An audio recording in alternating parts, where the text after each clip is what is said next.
De impacto esta mañana. Mire que un hermano tuvo que viajar desde Santa Bárbara para poder reclamar el cuerpo de su hermano, quien le reportaron que había sido asesinado en esa zona del país. Vamos con el periodista Orlin Martínez, que tiene más detalles de esta información. Orlin, buenos días. Noticia de impacto. Noticia de impacto. Bien, buenos días, el licenciado Ramón Matute. En efecto, este ciudadano ha llegado desesperadamente desde Santa Bárbara para reclamar el cuerpo de su pariente que fue asesinado en este departamento en medio de una difícil situación, lentitud en el Ministerio Público. Nos cuenta nuestro compañero Cristian Cerón que finalmente pues este cuerpo ahí en medicina forense entiendo que ya a esta hora ya ha sido entregado. Cristian Cerón nos resume estos y otros hechos de la patrulla del Valle de Sula.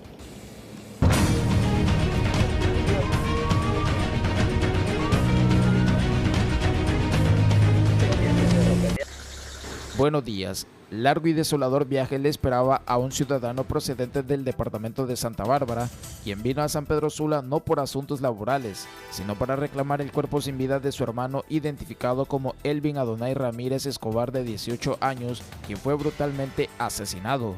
Sin tanto ánimo, su hermano emprendió el viaje de retorno hacia su natal municipio de San Marcos para darle cristiana sepultura al joven Elvin Adonai. La información se desplazó hacia el municipio de El Progreso, y es que se registró un accidente vial que, lejos de ser una tragedia, se convirtió en una detención del conductor del vehículo tipo pick-up que aparece en imágenes. Los familiares de este mismo vieron sospechosa esta acción, dado que fue un accidente involuntario que afortunadamente no acabó con saldos mortales, pero que hubo dos partes involucradas y solo a uno se llevaron. Lo que sí es cierto es que los agentes policiales manifestaron puntualmente que solo era para efectos de investigación. Para concluir, una mujer de 29 años fue ingresada de urgencia al Hospital Mario Catarino Rivas de San Pedro Sula, resultado de las graves lesiones ocasionadas tras sufrir un accidente tipo despiste en la oscura y temida carretera CA5 a la altura de Dos Caminos, Villanueva. Positivamente, paramédicos del Cuerpo de Bomberos la trasladaron rápidamente hacia el recinto médico para que recibiera las atenciones pertinentes. Hasta aquí el resumen noticioso de la patrulla TN5 en el Valle de Sula. Les ha informado Cristian Cerón. Bien, licenciado Ramón Matute, tenemos una temperatura bastante alta en este momento. Se siente el vapor en la ciudad y el cielo está bastante nublado a esta hora de la mañana. Lo que puedo informar, licenciado, ¿cuáles son los estudios principales? En la zona comercial cercana al campo Motagua, un incendio preocupó y causó alarma en las últimas horas. El ente de la patrulla TN5 del Distrito Central captó estos momentos. María Fernanda Rodríguez, buenos días.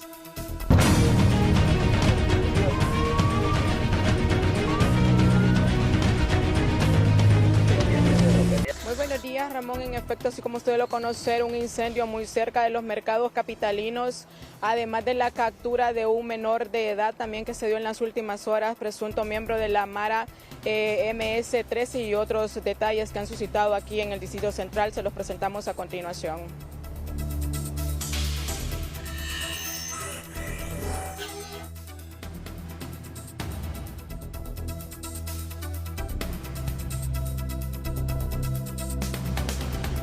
Un incendio se registró la madrugada de este jueves en las cercanías del campo Motagua en Comayagüela, muy cerca de los mercados Álvarez y de la antigua Casa Presidencial. El siniestro ocurrió en la zona litrófera entre Tegucigalpa y Comayagüela, próxima a los puentes que conectan con los mercados capitalinos. Hasta el momento, las autoridades no han informado sobre las causas del incendio ni si dejó personas afectadas. Un hombre fue encontrado sin vida en una calle solitaria que conduce al municipio de Catacamas, Olancho, informaron las autoridades y vecinos de la zona. De acuerdo con información preliminar, la víctima presentaba signos de violencia en el momento del hallazgo. Las autoridades no habían logrado establecer su identidad ni las circunstancias en las que ocurrió el hecho. Personas que llegaron al lugar indicaron que no reconocían el fallecido y desconocían si era residente del sector. Asimismo, se reportó reportó el ingreso a la morgue judicial del Ministerio Público de Kevin Isabel Torres Medina. Según el registro forense, luego de completar el procedimiento médico legal, el cuerpo fue entregado a sus familiares, quienes realizarán los trámites correspondientes para darle sepultura. Agentes de la Unidad Transnacional de Investigación Criminal, con el apoyo de la Dirección Policial de Investigación, capturaron en las últimas horas en la colonia Smith de Tegucigalpa a un adolescente de 17 años, señalados por las autoridades como supuesto miembro activo de la Mara MS-13. Una mujer fue capturada durante un allanamiento en Catacama, Solancho, luego de que las autoridades le decomisaran 6 armas de fuego, más de $5.400 y 172.000 lempiras en efectivo, municiones de distintos calibres e insignias policiales. El operativo forma parte de las acciones contra la portación y posesión ilegal de armas. La detenida fue puesta a disposición de las autoridades competentes mientras continúan las investigaciones para determinar el origen de las evidencias y su supuesta vinculación con otros delitos. Tranquila se vivió aquí en la capital, Ramón, y también sin accidentes. Por lo tanto, sigue siendo el llamado de las autoridades para que no conduzcan bajo los efectos del alcohol. Retorno con usted. Buenos días. Por el delito de hurto fue capturado un ciudadano en las últimas horas en la zona atlántica del país. Gustavo Bustillo con la patrulla TN5 de la zona atlántica.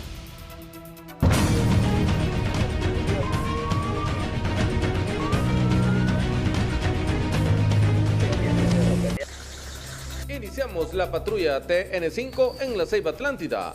Autoridades policiales asignadas a la ODET número 1 dieron captura a un ciudadano que tenía orden pendiente por el delito de hurto. La detención se registró durante un operativo en la posta de control López Bonito, salida al municipio del Porvenir en Atlántida. Funcionarios policiales dieron captura al detenido en mención. Agentes asignados a la UMED 19 dieron captura a un ciudadano por suponerlo responsable del delito de porte ilegal de arma de fuego. Esto en la ciudad de Trujillo, departamento de Colón. Durante un patrullaje preventivo en motocicleta, funcionarios policiales decomisaron una pistola calibre 9 milímetros con su respectivo cargador y 13 cartuchos sin percutir. Combate al microtráfico. 2 personas del sexo masculino fueron detenidos por el delito de tráfico de drogas en su modalidad de microtráfico. El primer detenido es un hombre de 40 años de edad, originario de la ciudad de Trujillo, quien fue aprehendido mediante saturación en el barrio Venecia. El segundo detenido es un hombre de 41 años de edad, originario y residente en el municipio antes mencionado. El arresto se registró en la aldea Piedras Gordas, luego de realizarle un registro. Hasta aquí la patrulla TN5. Buenos días.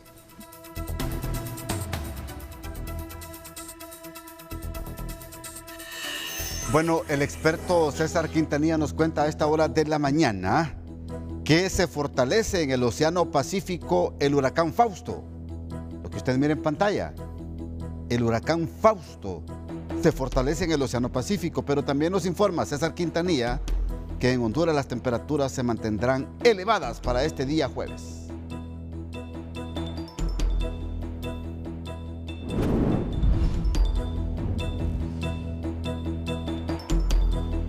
Hola, ¿qué tal? Qué gusto saludarles. Estamos presentando al huracán Fausto, que continúa de forma constante fortaleciéndose con esas bandas que rodean el sistema, un ojo bien definido y con vientos sostenidos de 130 kilómetros por hora, moviéndose hacia el oeste, pero dejando esas turbonadas, algunas marejadas que están afectando Baja California Sur. Mientras, en la cuenca del Atlántico, pues Berta sigue activo, ahí muy cerca de Luisiana, dejando fuerte actividad lluviosa en su desplazamiento hacia el oeste, con vientos de 75 kilómetros por hora. Para esta jornada de jueves, tenemos una vaguada en altura que se extiende justamente en la parte norte del territorio hondureño. Pues no va a dejar precipitación, solamente el sistema se queda allí, pero hay posibilidades ya para el día viernes. Estará pues en horas de la mañana de este jueves todavía abundante polvo del Sahara recorriendo el territorio hondureño, pero conforme avancen las horas, ya hacia horas de la tarde hay un alivio y ya pueden ver cómo se despeja de ese polvo altamente contaminante. La humedad relativa se mantiene bastante baja en el sur, centro, parte del occidente y solamente en porciones del nororiente pues tendremos algunos ingresos de humedad que no se traducen lastimosamente en precipitaciones, con nubosidad dispersa a lo largo del día, algunos nublados ocasionales, pero en su mayoría cielos parcialmente nublados. La única posibilidad de precipitación está justamente aquí en la frontera entre Honduras y El Salvador, a la altura del departamento de Valle, algunas precipitaciones de 7.2 milímetros en Caridad, Aramecina, esos puntos, nada más. En el resto, condiciones secas, repito, con algunos vientos acelerados, principalmente aquí en la zona centro, un poquito del departamento del Paraíso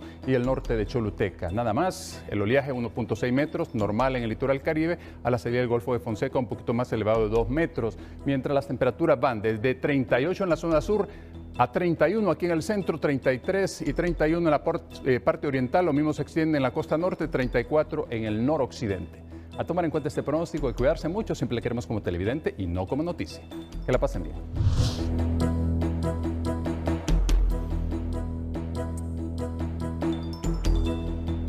Esta mañana con el periodista Tony Munguía, porque la Policía Nacional ha capturado en las últimas horas a un ciudadano acusado del delito de asesinato por el cual existía orden de captura en su contra. Tony Munguía. Buenos días, así es, Ramón, así es. Mucha atención a esta información que le damos a conocer aquí en TN5 Matutino. Ha ocurrido en el sector de Intibucá el pasado 12 de diciembre del año 2025, a eso de las 2 de la tarde aproximadamente. Una señora llamada Marcos Lorenzo Hernández se encontraba en su casa ubicada en el caserío Las Pilas, aldeas Las Delicias, sector Intibucá, que la acompañaban sus 2 hijas. Mientras todos se encontraban en un corredor del inmueble en una plática familiar, llegaron al lugar 2 personas del sexo masculino. Una de ellas se acercó y pidió que se le regalara un vaso con agua. Escucha muy bien, se le pidió que le regalaran un vaso con agua. Sin embargo, el otro joven se quedó a varios metros detrás de él por el camino por el cual habían llegado, y la señora Marcos se encontraba descansando en una hamaca y estaba de espalda de los individuos. Por ello se giró para observarlos. En ese sentido, el joven que había solicitado agua utilizó un arma de fuego que llevó oculta y disparó contra la señora Marcos, provocándole una herida de gravedad que le ocasionó el fallecimiento. Y acto seguido, la señora María Félix Lorenzo Hernández, es decir, una de sus hijas, quien se encontraba cerca de la víctima, reaccionó y le preguntó por qué habría matado a su madre, y en ese momento el sospechoso le apuntó y realizó un disparo contra ella. Sin embargo, no logró herirla y la señora se refugió en el interior de la vivienda. Finalmente, ambos sospechosos huyeron del lugar y uno de ellos ya ha sido detenido por la Dirección Policial de Investigaciones. Se trata del ciudadano Juan Pastor Díaz. Esta persona que habría asesinado a una mujer tras pedirle un vaso con agua en el sector de Concepción, Intibucá. Esto es lo que les podemos resumir a esta hora del día. Una persona de nombre Juan Pastor Díaz, que habría asesinado en el año 2025 a una señora, ya ha sido detenido en las últimas horas por la Policía Nacional y la Dirección Policial de Investigaciones. Pendientes de más información. Bueno, vamos a Choluteca. Imagínese usted que el alcalde municipal de su municipio le diga que hay que persignarse antes de comer un pedazo de carne porque no sabe qué tipo de carne usted va a comer. Pues esto es lo que ha dicho Ever Aplica, el alcalde de Choluteca, en las últimas horas, allá en la Sultana del Sur. Karen Sauceda, ¿por qué se atreve el alcalde a decir eso? Vamos con usted, buenos días. Buenos días. Y es que justamente, mire que el alcalde Ever Aplícano de Choluteca, de acuerdo a unas imágenes que se han viralizado por el supuesto manejo en el rastro, que no es propio de la municipalidad, pues él señala que se desconoce realmente este proceso y llama a que las autoridades, tanto el Ministerio Público, Salud, SENASA y todos los que tengan que intervenir, pues se activen para que vayan a inspeccionar el proceso que se realiza en este rastro. Y él dice, bueno, a saber qué tenemos en la panza de lo que hemos consumido. Y bueno, hasta se tuvo que persignar, como usted bien lo miró. Pero escuchamos al alcalde Ever Aplica. Karen, ¿y qué cree que tendrá en su estomaguito el alcalde? Y algunos, pues aquí como le decimos allá en nuestras tierras decimos los bichos o a saber qué, ¿verdad? Pero aquí, pues aquí los bichos son los niños, ¿verdad? Pero imagínese usted. Así que le digo, o sea que todos los sureños tenemos que hacernos un examen. Entonces, bueno, imagínese, dice, a saber qué tenemos en la panza. Pero habría que ver porque él está también apostándole a un nuevo rastro que tendría un valor entre 26 y 30 millones de lempiras. Bueno, escuchemos entonces al alcalde, Karen. Así es. ¿Significa que todos los sureños tenemos que hacernos un examen a ver cómo estamos con el consumo de carne? Más bien hay que tener mucho cuidado, ¿verdad, Dios? Hay que perginarnos antes de vivir. La gente no va a querer ir a comprar. Bueno, hay que ver ahí, por eso tenemos que ponernos las pilas para hacer un nuevo rastro. Bueno, vamos a ver, miren, rastro municipal lo ha hecho Luteca. Nosotros, como alcaldía municipal, queremos hacer un rastro. ¿Qué es lo que sucede? Nosotros estamos platicando con dos sectores, con un sector que lo quiere hacer con alianza pública-privada y con otro sector.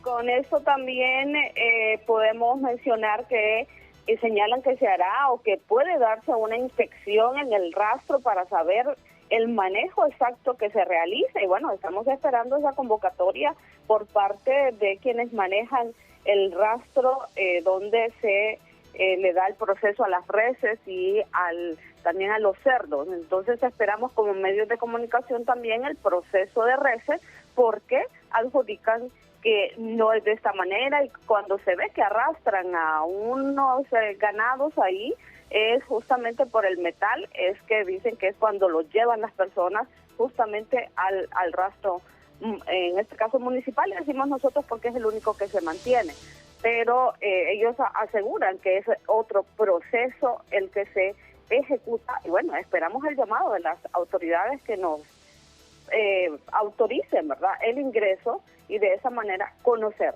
cuál es el proceso que se ejecuta realmente y qué estamos consumiendo y cómo lo estamos consumiendo. Porque SENASA en el pasado, pues escuchábamos que ellos señalan que han dado algunas instrucciones precisas, pero que tampoco las acatan. Entonces aquí hay mucho que investigar y mucho que conocer si es verdad uno o el otro extremo, ¿verdad? Así que así está la situación aquí en la zona sur del país con el proceso de las carnes. Gracias, Karen Sauceda. De Choluteca pasamos al occidente, Santa Rosa de Copán. Ramón Rojas. Las autoridades de la Secretaría de Agricultura y Ganadería no descartan importación masiva de granos básicos, producto de la sequía que afecta a la producción nacional. Ramón Rojas, buenos días. En las últimas horas hemos dialogado con Ricardo Peña, quien es el viceministro de la SAC. Estuvo de visita en una reunión con los alcaldes de la zona para socializar los proyectos de la producción que vienen a favor de pequeños y medianos productores del sector occidental de la República. Ha manifestado que es prácticamente imposible evitar la importación de granos básicos debido a la situación que impera climatológicamente, específicamente por el fenómeno del Niño. Escuchemos sus declaraciones. Mire, eso varía, porque por ejemplo en el caso de arroz, pues hay acuerdos comerciales, igual en el tema de maíz, y hay una mesa de trabajo con productores de maíz y de arroz, donde se establecen los mecanismos de compra-venta de la producción nacional, y lo que nos falte de producción nacional, poderlo importar. Por ejemplo, en el caso de maíz, se importa maíz amarillo, que es utilizado para la agroindustria. En el caso del arroz, estamos deficitarios en la producción nacional, y pues obviamente bajo estos acuerdos en la mesa de trabajo se autorizan las importaciones de tal manera que se garantice el abastecimiento de arroz para nuestra población a nivel nacional. ¿Hay estimaciones de cuánto se puede importar, viceministro? Eso puede ser variable porque depende en mucha forma, ¿verdad?, de la producción nacional. Partiendo de ahí es que vienen los procesos de importación. Reitero, nosotros tenemos que garantizar la seguridad alimentaria de la población. ¿Se garantiza que también habrá buena cosecha en el territorio nacional? Pues esa es la expectativa que tenemos como Secretaría de Agricultura y Ganadería, pero si nosotros miramos la reunión realizada ayer en Senados Copeco, donde más bien se ha ampliado la cantidad de municipios que están, unos que están en alerta verde, otros que ya entran en la fase de alerta amarilla, y pues sí no lo podemos negar que eso preocupa porque la variedad climática está afectando y los reportes que tenemos es que va a haber una disminución de lluvias. Ahí es donde nosotros tenemos que ser lo más eficiente para que la distribución de estos incentivos lleguen a productores que obviamente tengan microclimas, sistemas de riego, pues sea por pozo, por afluentes, por cosechadores de agua, de tal manera que nosotros podemos tener producción a nivel nacional. Con este informe, Ramón Edgardo Matute, amigos televidentes de TN5 Matutino, yo retorno al estudio. Buenos días. En los 18 departamentos del país se preparan para poder escoger a los diputados infantiles, esos menores que van a ir a sesionar en el Congreso Nacional, en el Congreso Infantil. Por ejemplo, en Tocoa, departamento de Colón, ¿cómo se vive esta elección? Héctor Madrid, buenos días. La noticia positiva es presentada por Banco Cuscatlán. Tus tarjetas de crédito Multipuntos Cuscatlán te llevan más lejos. Acumula puntos, conviértelos en millas y haz realidad tu próximo viaje. Gracias al estudio de TN5 Matutino. Se han electo los 4 diputados infantiles al Congreso Nacional que van a representar este departamento de Colón. Mucho talento, mucho dinamismo, pero sobre todo que han expresado lo que conocen en varios temas, como ser las redes sociales, el ambiente. Sus temas, ¿verdad? Sin duda alguna son niños con muchos talentos. Tengo la confianza, y primero Dios, que todo va a salir bien en el Congreso y van a ser seleccionados, van a poder resaltar que Colón sobresalga por cosas positivas y es por el talento que tienen estos niños de expresarse y de poder ponderar algún tema. Todos se pusieron muy bien, pero esa niña Balfante como que se saltó la barda, ¿va? Sin duda alguna, una niña que estaba preparada, Dios da talentos, pero agradezco a mis compañeros docentes y a los padres de familia, porque sin duda alguna ellos identifican esos talentos y los moldean. Sí, exijo a las autoridades competentes que nos protejan, ya que en estos tiempos existe mucha maldad y somos vulnerables a diario ante atentados físicos y psicológicos. Las redes sociales en la niñez, y es un tema muy importante para nosotros los niños ahorita. ¿Por qué es importante para ustedes? Porque hay niños ahorita que pasan horas frente a una pantalla y eso es malo, porque también hay niños que ya no le prestan ni atención a sus estudios por estar horas frente a una pantalla. Pero sí, hablar de los 5 ejes que se habían dado y hay algo muy importante, que pudo haber tenido muy buena participación acá en el escenario, pero en el tema curricular, como era la evaluación de su índice académico, también era evaluable. Hubo representación de todos los municipios del departamento de Colón, que son 10 municipios, y de esos 10 pues tuvimos que seleccionar 4 que son los que nos van a representarnos a nivel de Tegucigalpa. Y muy satisfecha porque tuvimos un jurado de primera clase. Desde un principio pues no nos equivocamos cuando seleccionamos a esta niña que encabezará la delegación de diputados infantiles 2026 al Congreso Nacional. Estos son los 4 representantes del departamento de Colón en el Congreso Infantil Nacional que se va a llevar a cabo en el mes de septiembre. Lo que tengo en Trujillo, vuelvo con ustedes los estudios de TN5 Matutino, como siempre somos primeros con la noticia. Noticia de impacto. Noticia de impacto. Noticia de impacto. Por pura desobligación y por falta de una ejecución presupuestaria del gobierno anterior, el Estado de Honduras se ve en la obligación de devolver 140 millones de dólares a organismos de crédito internacional que habían sido destinados para fortalecer pequeños proyectos agrícolas en varias zonas del país, en un momento de crisis, en un momento donde la sequía afecta. Repito, por una desobligación del gobierno anterior, entonces se ve el actual gobierno en la obligación de poder devolver estos 140 millones de dólares. Ministro de la Secretaría de Agricultura y Ganadería, ingeniero Moisés Molina, gracias por estar con nosotros esta mañana aquí en TN5 Matutino. Cuéntenos, por favor, de esto que van a devolver a los organismos de crédito internacional. Buenos días. Buenos días, licenciado Matute. En realidad ya devolvimos 120 de esos 140 millones de dólares. Estamos hoy aquí en La Empira supervisando el programa ProOccidente, entre otros programas, uno de los que estamos manejando con la cooperación internacional, con fondos reembolsables una parte y con fondos no reembolsables otra parte. Desafortunadamente, un proyecto que está teniendo un impacto real en la vida de miles de familias, 3.000 familias en lo que va de este gobierno, han sido rescatadas de la pobreza mediante implementación de prácticas novedosas de cultivo y también con tecnología climáticamente independiente. Tuvimos que devolver una cantidad fuerte de dinero, como ya mencionado, porque no se habían ejecutado a tiempo y ya no había tiempo para ejecutarlas. Si no lo devolvíamos, la cartera crediticia del país, no de la Secretaría, iba a estar entonces en precario y no podíamos darnos ese lujo, y entonces tuvimos que desobligar esos recursos, privándonos, como le dije anteriormente, del privilegio de poder invertirlos en las personas más pobres, en los más pobres de los más pobres del campo. ¿Qué proyectos agrícolas se descuidaron en desobligar a aplicar estos 140 o invertir estos 140 millones de dólares, ministro?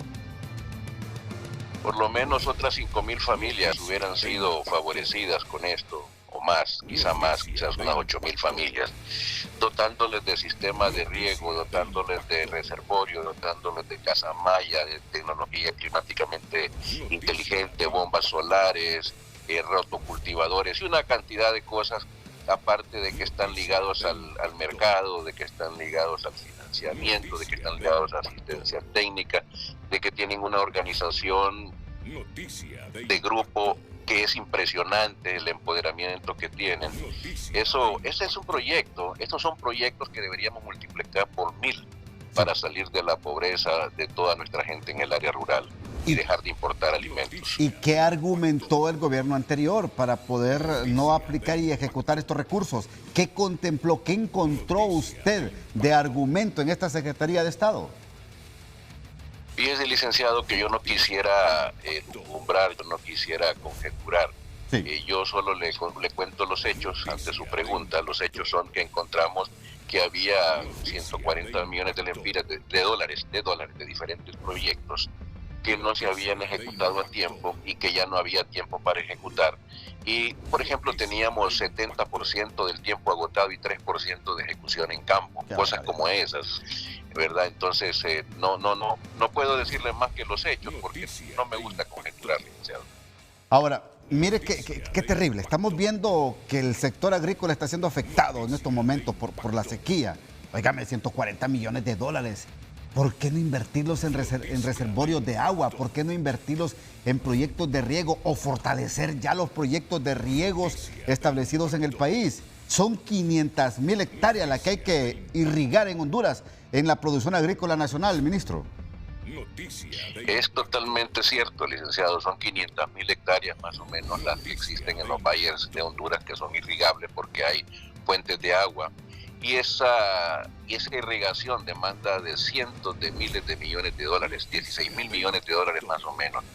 Cada centavo que podemos dedicar a regar tierras para los agricultores cuenta. No podemos nosotros desperdiciar recursos cuando la necesidad es ingente y cada vez se presenta mayor a causa del cambio climático, principalmente. Terrible.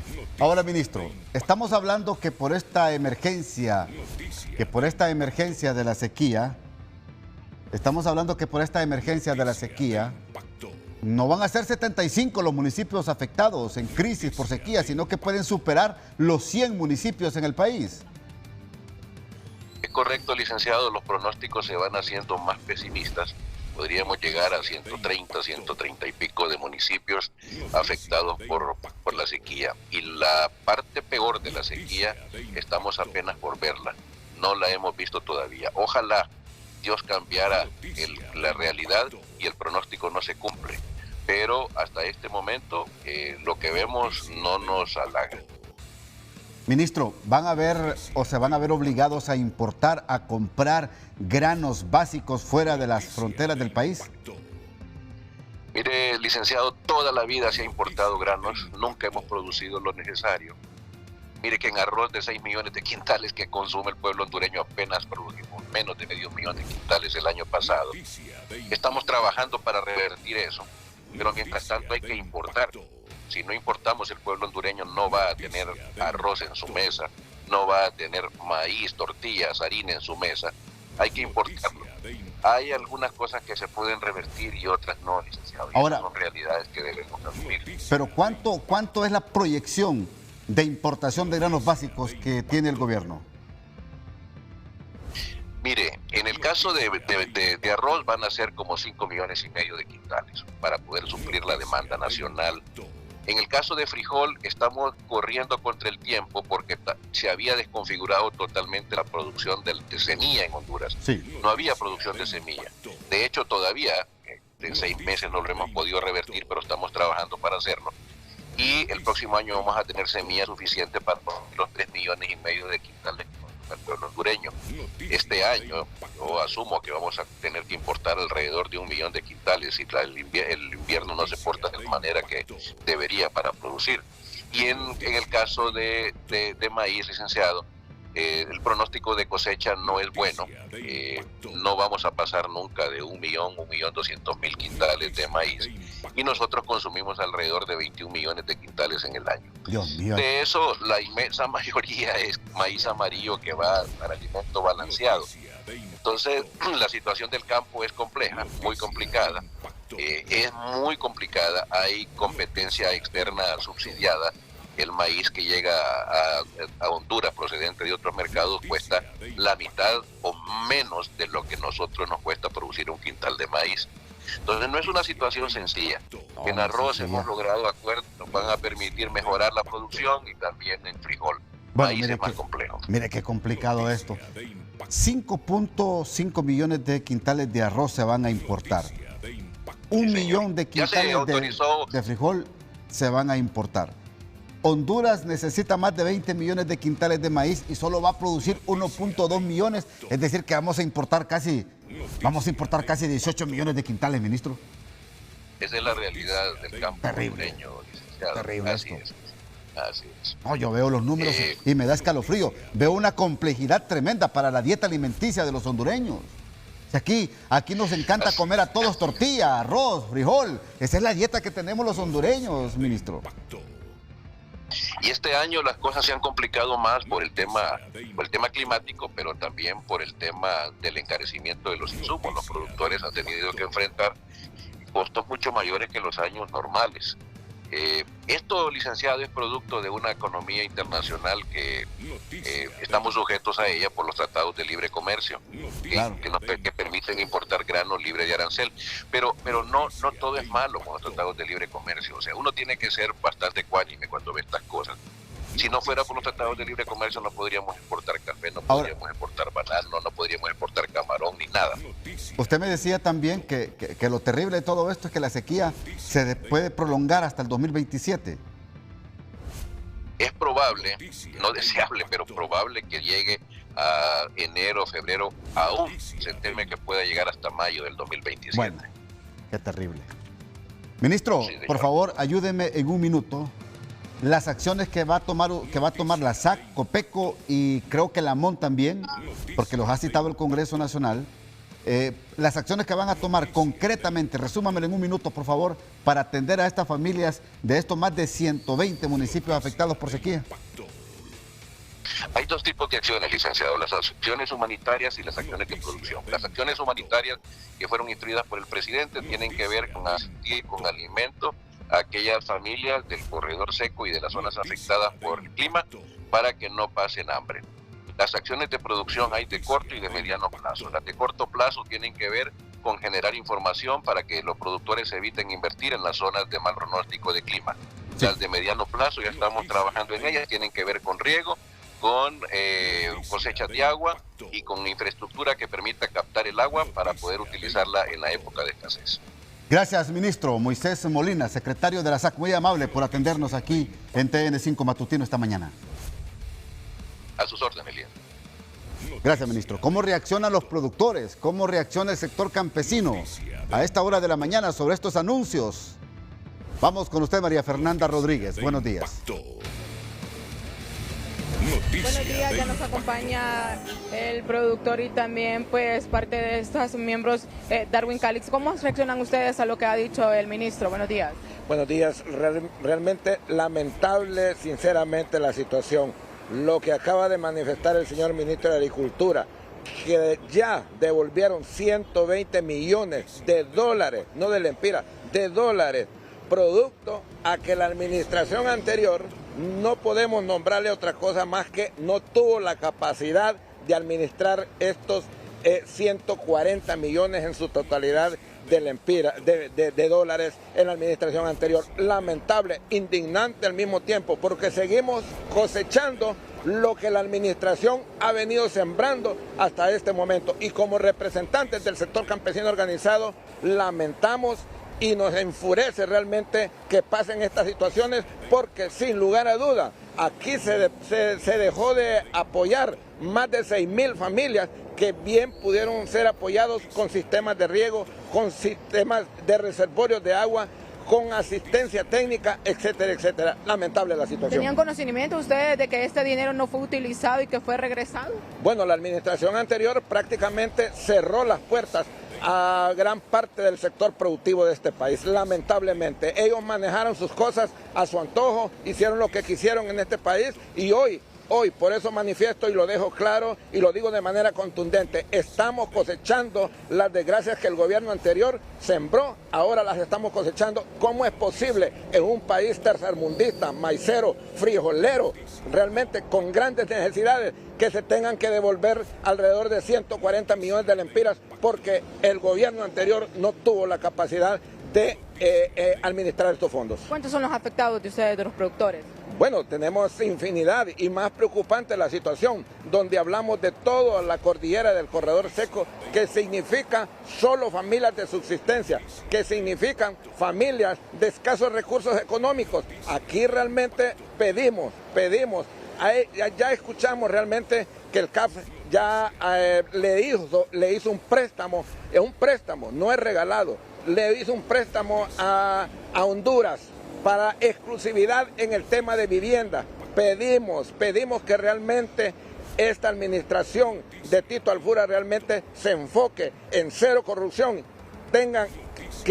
hagan lo que tengan que hacer en la administración pública y que realmente estos millones de dólares que han sido en este préstamo, vía préstamo a Honduras, realmente sean utilizados y que también la parte más crítica, los pobres, que también tienen derecho a una vivienda digna, pues realmente este gobierno se focalice en ayudar a estas familias de escasos recursos. ¿Se va a lograr este año tener buena cosecha, tanto en maíz, frijol, en diferentes granos? Imposible, ya lo manifestó el señor ministro de Agricultura, que es una de las personas más informadas, es la mera brasa del sector productivo de este país, es el presidente de la Junta Nacional del Banco Nacional de Desarrollo Agrícola, lo está manifestando y lo está diciendo, es imposible, aunque quisiéramos decir lo contrario, no se puede decir. Hasta este momento lo que nosotros estamos pidiendo es que realmente se le den las herramientas necesarias a aquellos productores que no están en esta cordillera del corredor seco, no están en estos más de 100 municipios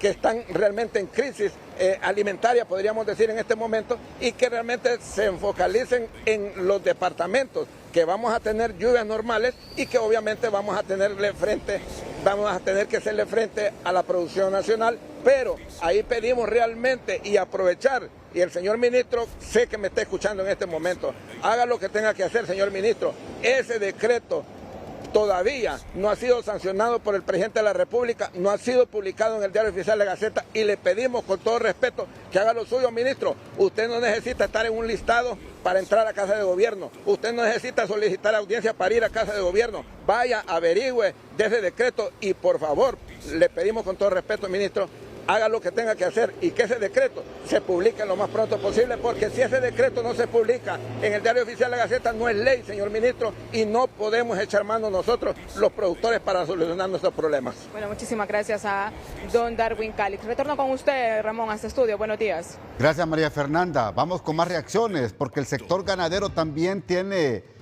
o proyecta pérdidas en su producción de leche y en su producción de carne bovina y también de carne de cerdo. Hablan esta mañana con la periodista Samari Alvarenga. Vamos con usted. Buenos días. Gracias, buenos días, licenciado Ramón Matute y televidentes de TN5 Matutino. Así es, bajo esta situación que ha disminuido la producción en los derivados de leche. Ya así como lo ha dado a conocer, el sector ganadero ha disminuido el 35%. Sus valoraciones al respecto, ¿qué impacto podría tener en la economía nacional? Buenos días, un gusto saludarle. Bueno, va a tener un impacto directo porque cuando se afecta la parte productiva, en este caso la parte ganadera y en términos generales también la parte agrícola, en lugares donde hay sequía, vamos a tener escasez, y cuando hay escasez hay aumento de precio, pero también este es un momento de reflexión, porque ahorita en este momento irónicamente en unos lugares tenemos sequía, en otros lugares tenemos inundaciones, o en el transcurso del año estamos mirando ya el impacto del cambio climático.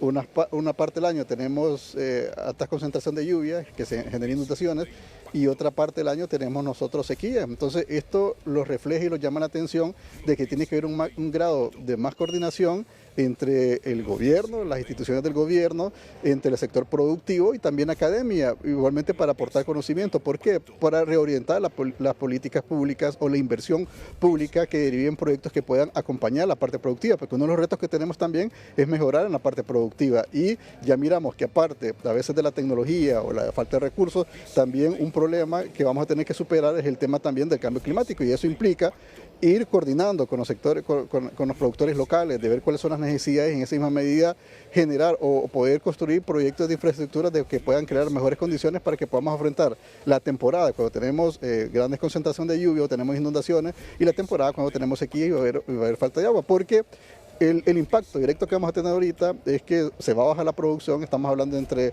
50.000 y 80.000 litros, por ejemplo, si lo hablamos de la parte de la leche. Eso al final representa entre 30 y 35% de la producción nacional, y eso va a derivar en el aumento del precio de todos los derivados, en este caso la leche, igualmente no digamos la carne de res, y eso al final recordamos que el reto ha sido también el tema de la inflación, el tema del aumento generalizado de los precios, y de que necesitamos crear condiciones para tener mayor productividad, que haya oferta, que los consumidores puedan tener acceso a los productos y poder estabilizar un poco el tema de los precios. Muchísimas gracias, Alfonso Díaz, con este contacto retorno con ustedes nuevamente. Noticia de impacto. A viernes 24 de julio vencen los plazos fijados por Washington en el tema arancelario a varios productos hondureños. El gobierno de la República junto con la empresa privada le están apostando a que Washington pueda o eliminar el 10% de arancel que se cobran a varios productos hondureños que se exportan al mercado de Estados Unidos, o que se mantenga este 10%, pero están luchando para que no se incremente este 10% de arancel. ¿Qué dicen los expertos a esta hora de la mañana? María Fernanda Rodríguez. Muy buenos días, Ramón. En efecto, nos acompaña el licenciado y economista Henry Rodríguez. Estos productos, ¿qué debe de hacer el gobierno hondureño para aprovechar este 10% y para que no suba el arancel, ya que tenemos, como se puede decir, buena relación con Donald Trump en los Estados Unidos? Bueno, en esa revisión de aranceles Honduras puede seguir ganando. Es casi seguro que no nos van a subir más aranceles, pero tampoco nos van a dejar con un arancel cero. Es probable que en el mediano plazo continuemos con ese arancel del 10%, del que podemos decir el país se está beneficiando, porque bienes importantes de exportación del país están siendo exonerados por el gobierno de los Estados Unidos. Hablamos de una parte importante de producción de la industria maquiladora, de algunos bienes como el café, que es importante para nosotros, el banano, entran sin exoneraciones. La ventaja que tenemos es que en este momento Estados Unidos ve a Honduras como un socio confiable, con un país con el que tiene acercamiento de gobierno a gobierno, y es un espacio que hay que aprovechar. Ya hay una comisión negociadora por parte de nuestro país, que está acercándose al gobierno de los Estados Unidos y esperamos que se generen condiciones para tener un trato preferencial. Si continúa este tipo de arancel, ¿qué debe hacer el gobierno de Honduras para poderlos aprovechar? Bueno, para aprovecharlos es tratar de incrementar la producción de esos bienes que estamos introduciendo al mercado de los Estados Unidos exonerados y a la par hacer lo que están haciendo otros países, recomponiendo las cadenas de suministros mundiales. Eso significa que hay posibilidades de comercializar productos con otros países que no nos cobran aranceles y que nos permiten la libre entrada de nuestros productos. ¿Qué otros países están dentro de estos que no cobran aranceles a Honduras? Bueno, el resto del mundo. Por ejemplo, China es una gran potencia, por desgracia no hemos sabido aprovecharla. La misma Unión Europea, con la que, dicho sea de paso, es con la única que tenemos una balanza comercial positiva, le exportamos más de lo que importamos, hacemos poco comercio con Sudamérica, ahí hay toda una posibilidad de ampliar mercado para nuestros productos. ¿Qué productos son los que tienen el 10% que entran a Estados Unidos hondureños? Bueno, todos aquellos productos que compiten con los que se producen en los Estados Unidos. Esta es una barrera proteccionista.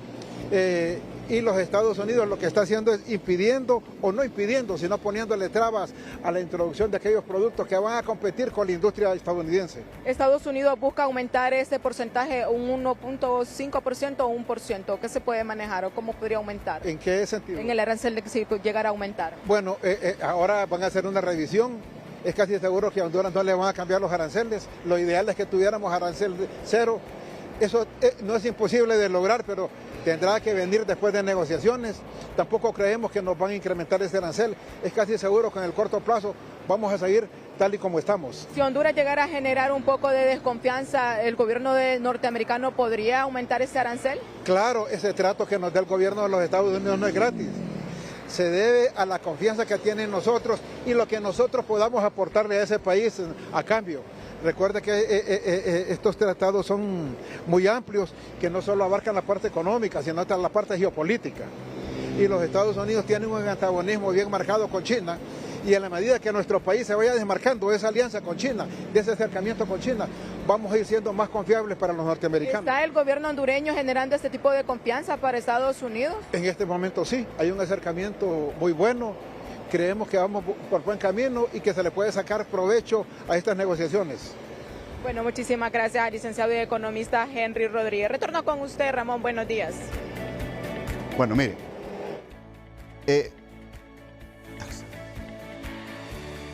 lo importante acá en esta negociación de este arancel, porque es bueno enfocarse en este tema, es la forma como el Estado de Honduras, el gobierno de Nasri Asfura, tendrá que hacer un esfuerzo importante para lograr y generar esa confianza. Dice don Henry Rodríguez que se está generando esa confianza, ese clima de confianza para impedir la aplicación de un arancel adicional del 2.5% que contempla a Washington a la importación de productos hondureños. El gobierno está luchando porque se debe de hacer su trabajo, pues, en una ofensiva bilateral para garantizar que productos como, por ejemplo, café, langosta, melón, maquila y arneses automotrices puedan seguir manteniendo un arancel del 10% o que se disminuya este arancel o se elimine. Pero dice don Henry, difícil va a ser que no se le aplique un arancel a la importación de productos hondureños allá en Washington. Vamos a ver qué pasa mañana. Vamos a seguir dándole seguimiento a este tema. Mientras tanto, más noticias de impacto a esta hora de la mañana. Noticia de impacto. Noticia de impacto.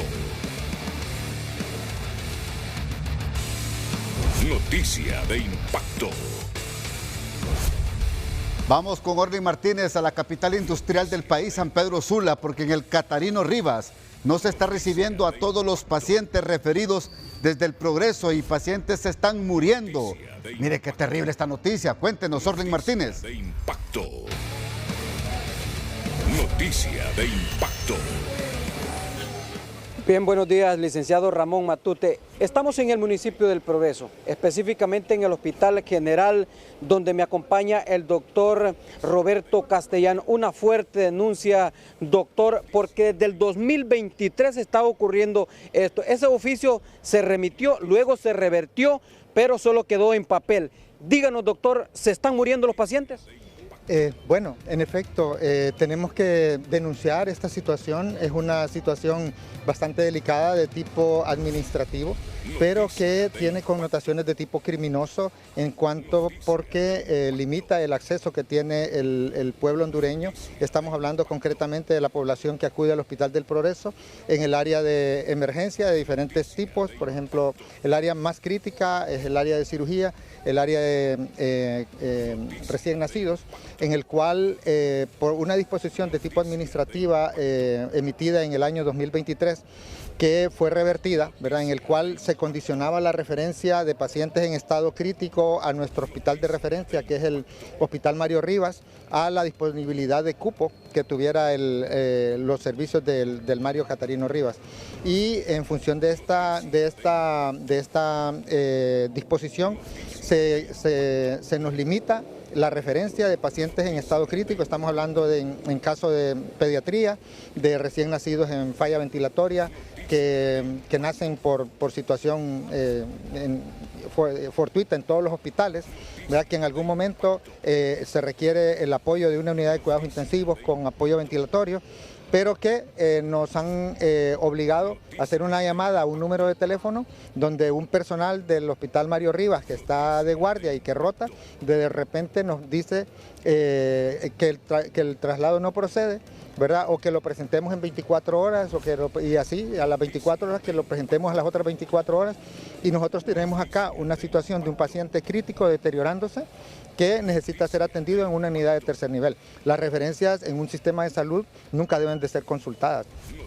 Si una referencia de un paciente recién nacido procede, simplemente se realiza y punto.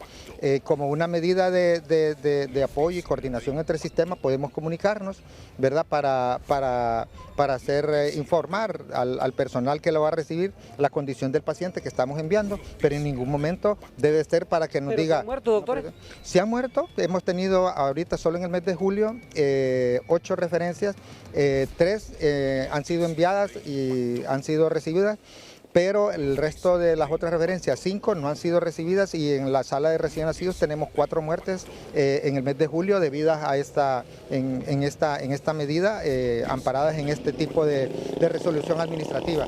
O sea, estamos definitivamente ante el colapso de una situación de salud, ante una situación precaria del sistema de salud, pero que en ningún momento debe ser justificación para negarle el acceso al personal de salud. Muchísimas gracias. Estaremos dándole seguimiento a esta noticia y esperamos pues que se tomen cartas en el asunto en el Hospital Mario Catarino Rivas. Licenciado, vuelvo a estudios principales. Pasó en las últimas horas en el Congreso Nacional. Aquí le presentamos el resumen legislativo. La Comisión de Asuntos Electorales del Congreso Nacional inició el análisis de un paquete de reformas a la ley electoral que incluye más de 70 cambios y nuevas disposiciones. La propuesta busca corregir fallas evidenciadas en las elecciones 2025, fortalecer los órganos electorales, impulsar la ciudadanización de las mesas receptoras y evaluar mecanismos como la segunda vuelta presidencial. El documento será revisado antes de presentarse en un dictamen ante el Pleno Legislativo. Cada partido tiene propuestas en la reforma electoral. El Partido Liberal tiene unas propuestas, Libre tiene otras, Partido Nacional por su lado, Pino, Democracia Cristiana. Lo que nos va a tocar ahora es llegar a la construcción de consensos en cuáles vamos a tener los 86 votos para llevar a cabo la reforma electoral. De algo estamos seguros. Ocupamos un sistema electoral robusto, fuerte, transparente, con credibilidad y confianza en la próxima elección del 2029. Y queremos también no más abusos de los consejeros, no queremos resultados un mes después de la elección, y eso va a ser de los consensos que tenemos que construir en los próximos días. Asimismo, los diputados aprobaron una investigación sobre las presuntas redes que promocionan abortos clandestinos a través de plataformas digitales. La Comisión de Familia dará seguimiento al caso junto al Ministerio Público, la Dirección Policial de Investigación, la Agencia de la Regulación Sanitaria y la Policía Nacional para determinar los posibles responsables conforme a la legalización hondureña. Han sido convocados para este día en el Consejo Nacional Electoral estas autoridades que presentaron esta propuesta de reformas electorales. Vamos con usted, Tony Munguía. Y es precisamente con el diputado Flavio Nájera, nos habla de los 3 puntos elementales que hay en estas reformas de petición de ex consejero. Buenos días, diputado. Buenos días, Tony, buenos días en estudio. Sí, es un equipo de ex consejeros que estuvimos trabajando a lo largo de 6 meses, revisando la ley electoral vigente y los sucesos en el último proceso electoral. Debido a eso pudimos presentar el día de ayer como iniciativa de ley un paquete de reformas que trata de ir de manera holística, de corregir las lagunas o los desaciertos que hay en la ley electoral para el beneficio de la democracia. Ese paquete de reformas más o menos son 70 artículos, los que se le hacen ciertas observaciones y un par de artículos que se agregan también para fortalecer el proceso electoral. Este paquete tiene 2 partes, una parte política, podremos llamarlo, y una parte técnica. En la parte política hay temas muy interesantes, como que el Tribunal de Justicia Electoral desaparezca y pase sus funciones a una sala, o que se cree una sala en la Corte Suprema de Justicia por un periodo de tiempo en el proceso electoral para que pueda conocer el tema de apelaciones electorales. En la unidad de política limpia también, que pueda desaparecer y pueda pasar esas funciones al Tribunal Superior de Cuentas para robustecer el tema de veeduría pública por parte de este ente. También se habla para que se discuta a lo interno del Congreso Nacional el tema de la segunda vuelta. Sabemos que hay temas en pro, sabemos que hay temas en contra, pero que es un tema que se tiene que debatir ampliamente y será aprobado por 86 diputados. ¿Cuándo se va a discutir esto, diputado? Bueno, el día de ayer el presidente del Congreso, Tomás Zambrano, y el presidente de la Comisión Electoral nos atendieron, nos dijeron que fueron recibidas bien las propuestas, fueron presentadas ayer mismo ante la Cámara de Diputados y se quedó para revisar que en próximas semanas se pueda seguir desarrollando todo lo que es más a detalle los diferentes temas o los diferentes artículos que proponemos en las reformas. Bien, muchísimas gracias al diputado Flavio Nájera, diputado de la Democracia Cristiana. Con usted, buenos días. Gracias, Tony. Gracias a usted, amigo y amiga televidente. Que pase usted un feliz y bendecido jueves.